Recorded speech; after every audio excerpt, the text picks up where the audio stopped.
Well, hello everyone. I'm Rotorstorm 331. Happy 4th of July / Independence Day here in the United States, and good day to everyone elsewhere around the world, or those of you that are celebrating the 4th of July elsewhere. Anyway, Summer Games Done Quick is about ready to kick off tomorrow. They'll be starting around noon, so if you enjoy speedruns and week-long marathons. That's going to be your big jam for the upcoming week. I'll be trying to watch that whenever I get a chance.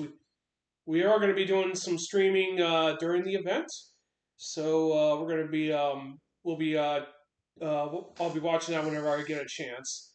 But anyway, today we're going to be doing an impromptu stream to get this Four Job Fiesta tier list out of the way, aka Rotorstorm's Horror Man's tier list, because we're not using the tier maker for this. It's kind of similar to the one we did with Final Fantasy VI a while back.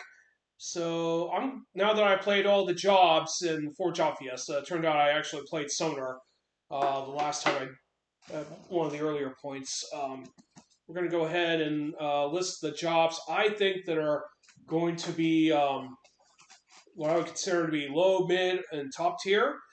Keep in mind this tier list, for disclaimer-wise, is based on my own opinions, based on my experiences from playing each of the jobs in the Fiesta. So don't take this as legitimate gospel truth or whatever to assume that this is what you should be doing. You can, if you love any of the jobs that are lower or mid, feel free to use them. There's nothing wrong about it. The whole point of the Four Job Fiesta is to learn the basics of the jobs and use them in a complete playthrough. And of course, if you don't like the jobs Gilgamesh assigns you, you can always donate for a charity at their main website. But anyway, let's go ahead and get started with this guide. We'll start off with the low tier. Oh, thank you, Coder Boot. Yeah, we're just doing a small stream. It's not going to be a long one. We'll be resuming Monday. But anyway, we'll be doing this tier list, so I need to focus on that. But anyway, hope you and Sammy's 4th of July is going well, and everyone else's. But anyway, we're going to kick things off with the low tier. So, kicking off the low tier of my list is Berserker. So, Berserker is very infamous in this game for doing nothing but fighting. Probably out of all the melee jobs, it's more accurate than most, which is very shockingly surprising. But anyway, it's one of the other jobs outside the freelancer job that gives you access to hammers and axes for equipable weapons. You can also equip knives and shields, as see here. Unfortunately, the inability to heal with items and be able to use other commands is pretty much one of the biggest low points of the Berserker. So this is pretty much ranked pretty low on my tier list in general. Kicking things off next is the Dancer. It's technically considered to be a warrior-based class, but it's actually one of the worst, probably next to the Berserker. One thing I should probably point out, I am not a big fan of relying on random chance to win most of my battles. And technically that's what the Dancer does with the Dance command. It basically relies very heavily on HP and MP draining, which is kind of useless against undead.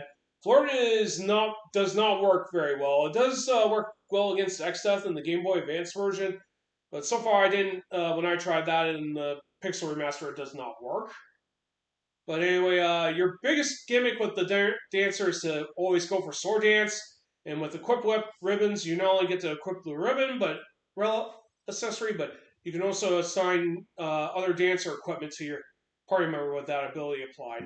So even though that eliminates Tempting Tango from the list of options for the Dance effect to go off, it's 50% chance of getting Sword Dance. It's not what I would want to get guaranteed of a good strike for the most part. There's other jobs that can do way better than that. Up next is Red Mage. Red Mage is probably the worst mage in the entire game, despite having dual cast, and that's because Red Mage only gets you like level 3 on White Magic and Red Magic most of the time. I mean Black Magic most of the time, so it's going to fall off pretty quickly by the time you go into World 2. Dual cast takes forever. It's one of the more expensive jobs outside Mime and Samurai. Nothing to be nice about being said for that. You'll probably be using Red Mage mostly for dual casting, getting dual cast, but other than that, this thing's going to be a huge pain in the neck just to get through a Four Job Fiesta if you're very lucky to make it through it.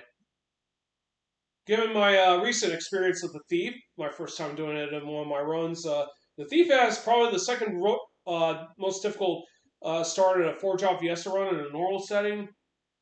Basically, it has very few equipment options, weapon options. It does, however, eliminate back attacks thanks to vigilance. It also gives you the ability to steal items, so that also means you can steal high potions from Poltergeist at the fire-powered ship. So that actually makes your survivability a lot more better, and you can even steal Mythor knives earlier on too. But overall, the Thief has pretty poor damage capabilities, and mostly has most of its abilities tied to overworld exploration. But technically, your biggest abilities with Thief are going to be Steal, Mug, and pretty much Vigilance. And that's all I gotta say about Thief. Monk is arguably a very good job earlier in the game, but falls off pretty much after mid part of part 2. It's still somewhat serviceable, but you definitely do need to give it Kaiser Knuckles to make it actually worthwhile, and that also means giving up an option on Hermes Sandals, which most people wouldn't dare do.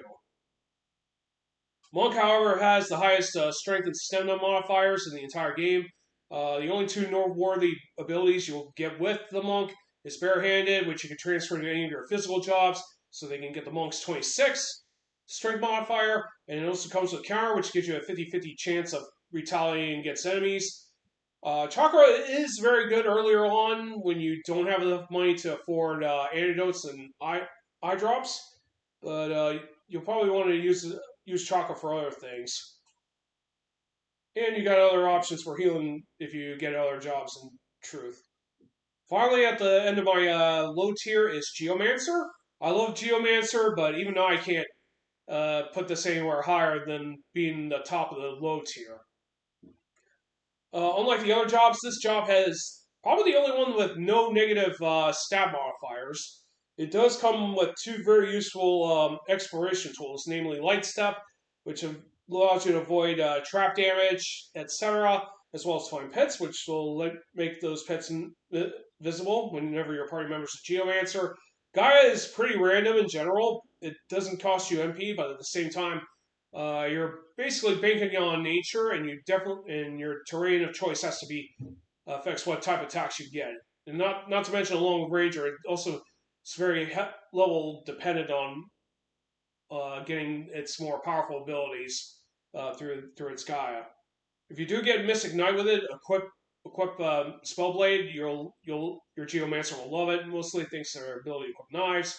Bells are kind of worthless weapons in this game because they're reflectable, and there's not many bells to get your hands on. The best bell in the entire game is actually held by Twintora. My apologies if I don't say it correctly, but the chances of winning that are pretty rare. So now that we covered the low tier, it's time to get started with the mid tier. So kicking things off and barely avoiding the low tier is the Dragoon. Of course, the Dragoon's not the best warrior class there is in the entire game, but it does have the 5th highest strength modifier of 18, and of course, Jump and Lance are actually somewhat useful. Jump, of course, is very good if you want to time your attacks to avoid enemy attacks like Neo XX Alchemist or Grand Cross, and you can also use the Dragoon's Lance to siphon HP and MP off the target. Given the fact that it's one of the few ways you can get MP back without having to resort to Ethers, this is actually somewhat decent, but it's actually more beneficial for mage jobs since they get more out of it than the warrior classes. But technically, the Dragoon's main goal is to consistently jump and attack enemies for their high damage outputs. So this is also another reason why it barely avoids going into the low tier. Time Mage is up next. This is the debut title in which this job appears. So basically, this allows you to get your party members access to a variety of weird magics. But this is basically the job you'll use Haste, Hastiga, Slow, and Sloga for the most part. You also get access to gravity spells, and you also get access to the quick spell. But a large amount of the spells that got introduced into into this game later got retooled or purposed in later titles, or were never used or seen again after that. But technically, one of the real reasons why Time Mage hits mid tier is the fact that it gets the ability to equip rods, which means rod breaking becomes a thing earlier on in the game. It's very useful earlier on in the game and lets you get through some pretty hectic fights like Flame Liquid and Biblos, among others. Now, I don't really have a very good experience with Beastmaster overall, but if I was to put this on an actual tier list, I would consider this to be a mid-tier job for a Four Job Fiesta setting. It really depends on whether or not how much knowledge your enemy monsters in terms of catching and releasing them are. It does have access to control, which is actually very useful for learning blue magics if you're lucky enough to get blue mage in your Four Job Fiesta run.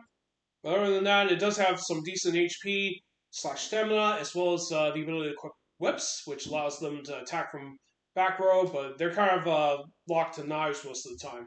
So if you're lucky enough to get Mystic Knight, have Spellblade on these guys, and they should be able to contribute a little bit more than they should. So coming up next is Ranger. So Ranger is another back attack row fighter. They use bows and arrows to attack.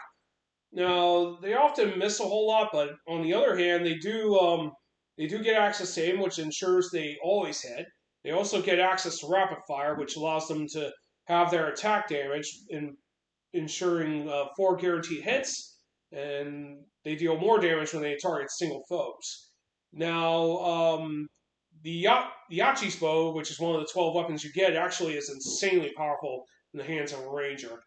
Not only in terms of when they do hit with regular attacks, it's almost guaranteed to crit most of the time, and it also actually allows more crits to happen during rapid fire when you have the Yachi's bow armed onto them. One of the things I think Ranger actually does very well is the animals, because most of the time they do status elements, but their accessibility to Nightingale and later Unicorn lets them become pseudo healers. So if you do get the Ranger, don't ignore your animal command, because that could be a lifesaver when you least expect it. White Mage is up next. This is actually your essential healer, but it also has one of the worst starts in the entire game. Thief can somehow cheese its way out of the earlier going due to the fact that it can steal Mithler knives, but you're kind of stuck with the White Mage's staves and flails. Flails are kind of very inaccurate in this game, and some of the best staves in the entire game are locked behind enemies, and winning those can be a bit of a problem most of the time. But if you do make it past Galuga with White Mages, congratulations. You'll have a healer that's going to guarantee seeing you throughout most of your Four Job Fiesta run. And if you get some better jobs to go with it, it'll take care of all your healing needs without having to rely so much on high potions. It does get access to Holy later on if you're lucky enough to take on Omniscient at Fork Tower and get both that and the Flare spells. So Holy actually makes White Mage actually deal some more hefty damage, and some of the later bosses and enemies are actually susceptible to Holy. So this actually brings it pretty high in the mid-tier. And finally, at the end of the mid-tier is the Bard. Now, I finally got to have a chance to do Bard in Four Job Fiesta, and even though they're not the strongest of the pack, they're probably the best support unit, and if you combine that with other support skills like Chemist, White Mage, or even Time Mage, Bard can be very helpful. But in reality, they actually become undead / dragon slayers thanks to Apollo's Harp. And earlier in World 2, they actually get access to Requiem Song. And later in the game, you also get access to songs that'll temporarily rise your strength, magic, or levels, depending on the songs you get. So it makes it very important to always jam on those pianos to build up your piano skills. And when you get to World 3, go to Christen and get your Hero's Room and in the strength boosting song. I forgot the name of it. But technically, for the most part, with Bard, you also get some access to Romeo's Ballad. That is actually a must-have song if you're planning to challenge Omega. And if the stars align, you'll be able to get the challenge to besting Omega. But other than that, the Bard's actually one of the best supporters. And it actually does a surprising job of combating undead and dragon enemies. So don't ignore the bard. So now that the mid tier is done, we're going to go straight into the top tier, and starting this off is the summoner. The summoner allows you to summon forth powerful summon monsters in this game. Of course, you'll have to battle most of them, but for the most part, the summoner allows you to multi-target most enemies. And of course, once you get access to Bahamut, you'll be able to deal some very high non-elemental damage. You'll also be able to cover most elemental damage thanks to the summons like Ifrit, Shiva, Ramu, Titan, just to name a few. You can even get some support ones like Cannibalistus, Carbuncle, as well.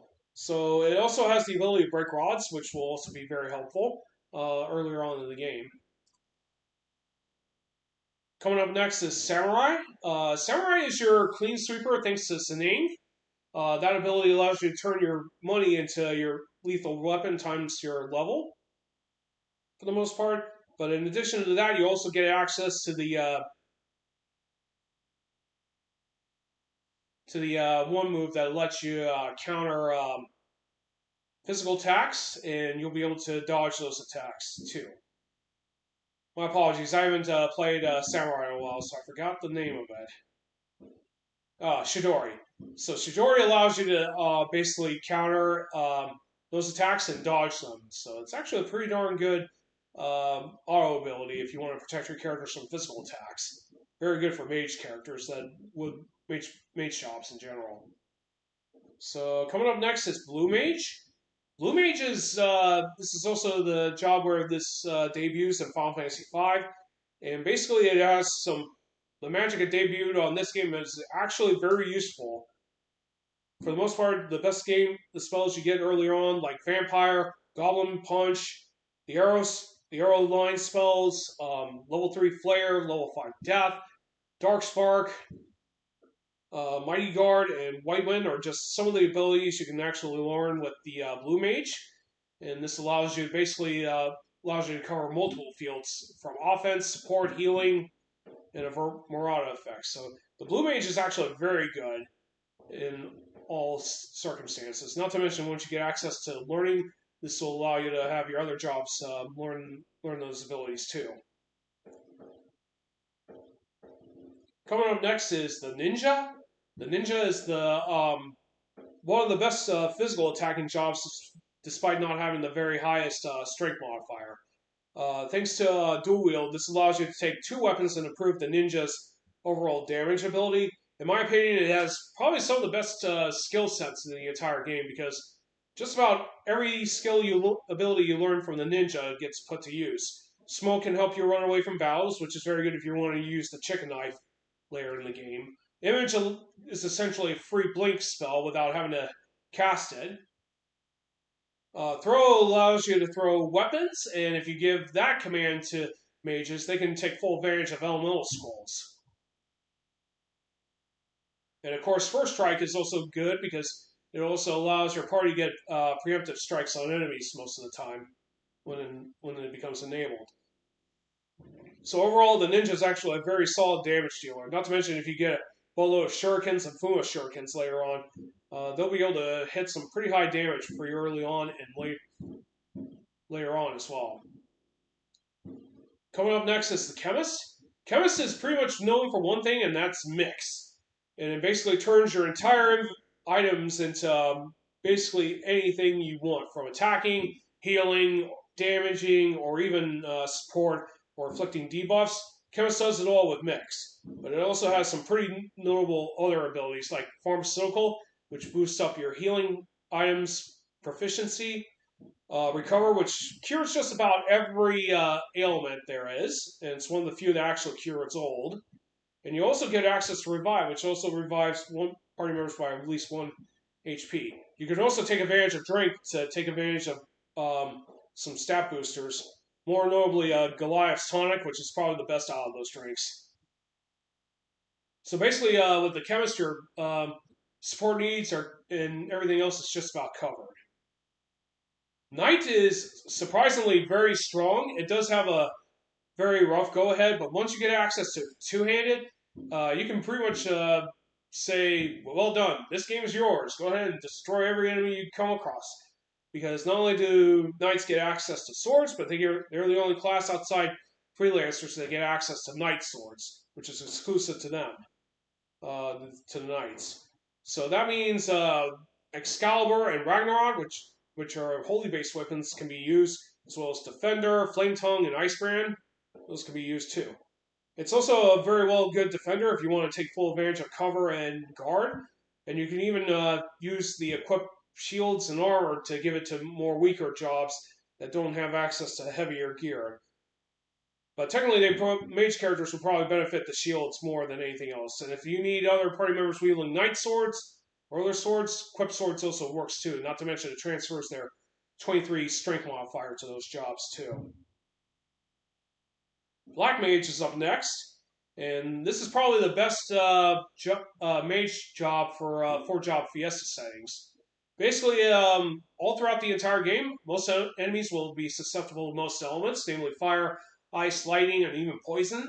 So you'll be casting slinging spells like this while also inflicting status ailments like poison, sleep, toad, even death. You also get access to Drain and Osmos, in both Worlds 2 and 3. Osmos being much later than normal. And of course, you can get access to Flare, even though it's not a very strong ability. Overall, it does allow you to inflict some very high non-elemental damage on single targets. So overall, the Black Mage is very useful. It's one of the best jobs to get at the start of a Four Job Fiesta run. And if you want my honest opinion, what I consider to be the best job in the entire game, it's this warrior right here, the Mystic Knight. The Mystic Knight, in my opinion, tops my top tier list. And this is because Spellblade is just virtually useful throughout the entire game. It turns your knives and swords into basically not only for elemental damage, for physical damage in general, but it also allows you to bypass the heavy status on enemies to inflict status ailments temporarily, like sleep and silence. And those become very useful. This is actually one of the best jobs to get in the entire game, and Spellblade just finds multiple ways to be useful depending on what situation you get. Not to mention, they can be transferred to other jobs that can equip knives, since a large amount of them do equip knives. So even if you get stuck with a job that has knives and doesn't deal very high damage, you can always transfer the strength modifier, this job for the Spellblades right into them, and they can take full advantage of Spellblades and go to town. So anyway, that's my tier list. You don't have to agree with it, but this is what I consider to be my picks for the low, mid, and top tiers of Final Fantasy V for the Four Job Fiesta settings. So if you agree or disagree with that, feel free to leave it on the comments, because this will be posted up on YouTube sometime next week. And anyway, I'm going to go ahead and close down for the evening so that everyone else can enjoy their 4th of July / Independence Day here in the United States. And I will catch you all on Monday, since I will be off streaming tomorrow, since I got late night work. So anyway, this is Rotorstorm 331 signing off. Have a great evening, and I will see you all Monday. Have a happy 4th of July, and happy Independence Day.